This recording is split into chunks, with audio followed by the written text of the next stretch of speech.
My analysis and the analysis of many others is that Bitcoin is near perfect as it is, and we're lucky that the first one was well designed and ethically distributed and launched in this fair way, and that the first one happens to have really maximized these decentralization.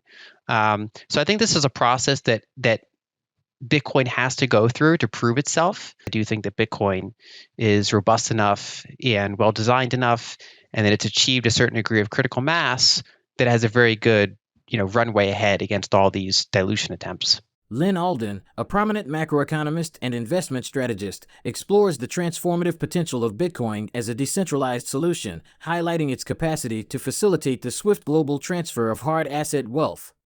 She believes that while fiat currencies are susceptible to arbitrary inflation and various challenges, Bitcoin provides a potential solution to these problems. Bitcoin's resilience and adaptability have solidified its position as a reliable investment and a viable alternative to traditional currencies.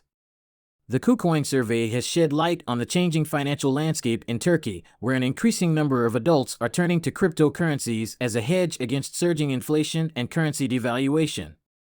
The impressive 12% increase in the number of crypto investors over the past 18 months reflects the growing acceptance of digital currencies as a viable investment option.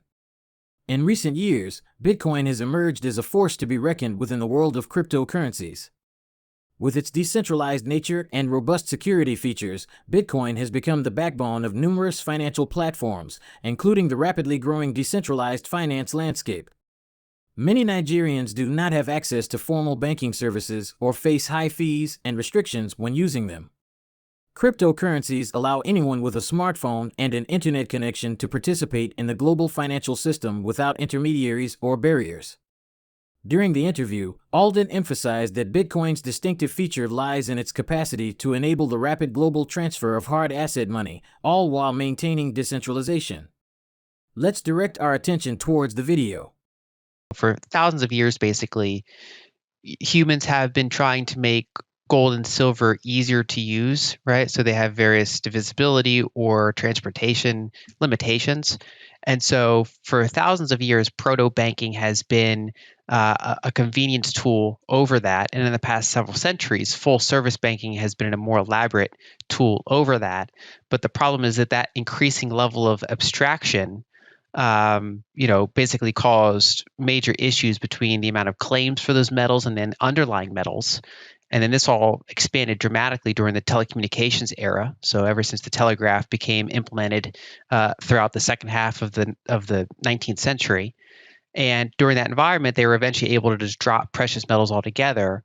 And so we've been in this system where physical money is too slow to deal with the modern global economy, but these fiat currencies are too arbitrary, inflationary, and have other issues to serve the similar role. And of course, the problem is far more compounded in the long tail of developing currencies, because the current market is basically 160 different fiat currencies in the world. The top handful lose value slowly, and then for most of the others, wherever you are born in the world, you're in this like little currency monopoly. And if you happen to be born in a bad one, then accumulating capital is way harder than it should be. And all the global payment frictions are way harder than they should be. The challenge is that most of these solutions that made money easier to use were centralizing. Mm-hmm. And with centralization comes corruption and basically more ability to play games.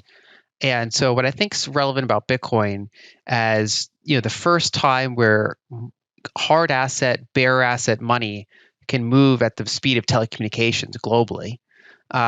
What that does, it's one of the first technologies in money that can improve it that's not centralizing, that's arguably decentralizing. And that's what makes it different than, say, the past 200 years of monetary innovations.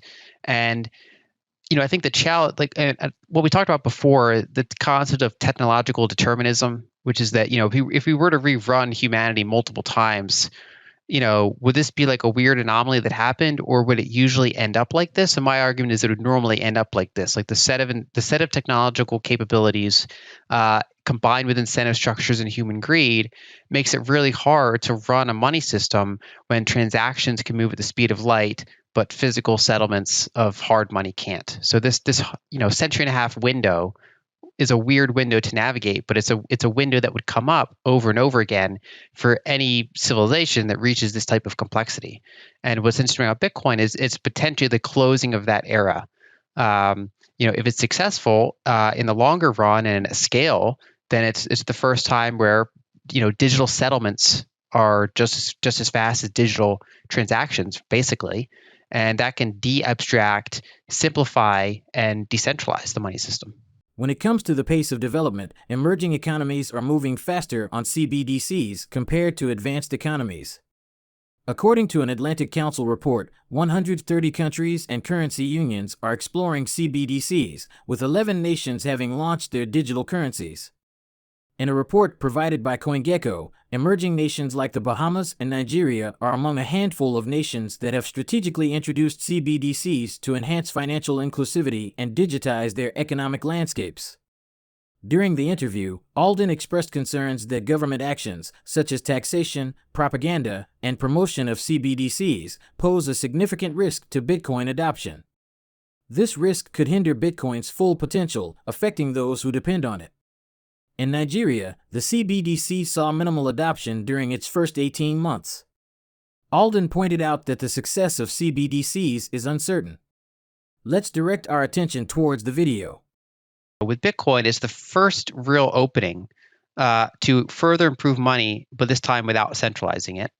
Whereas CBDCs are more like the natural evolution of the prior path we were on, which is another era of even greater ease of use, but then even greater centralization. It's kind of, in some ways, the capstone of that whole trend.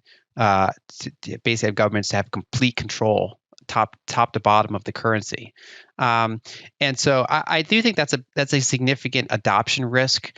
You kind of put that in the government ban risk. Yeah. Not that they would ban it, but that they would have enough, taxation rules and propaganda and things like that to marginalize Bitcoin to a certain degree, or at least slow it down or contain it while they have successful adoption of CBDCs.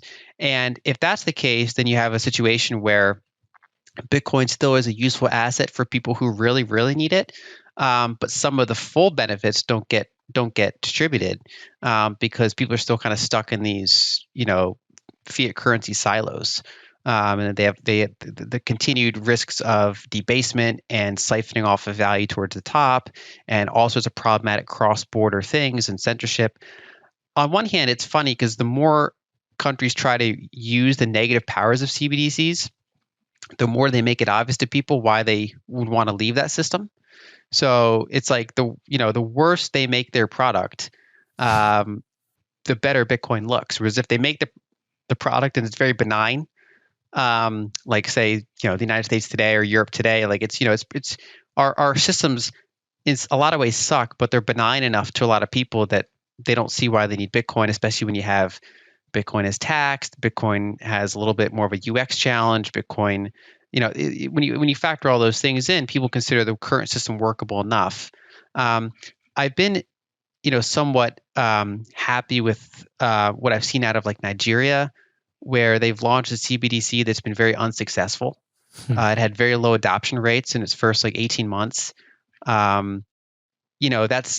That's somewhat of an exception, perhaps. You can argue that other countries would be more successful with it, but I think it shows it's not a slam dunk.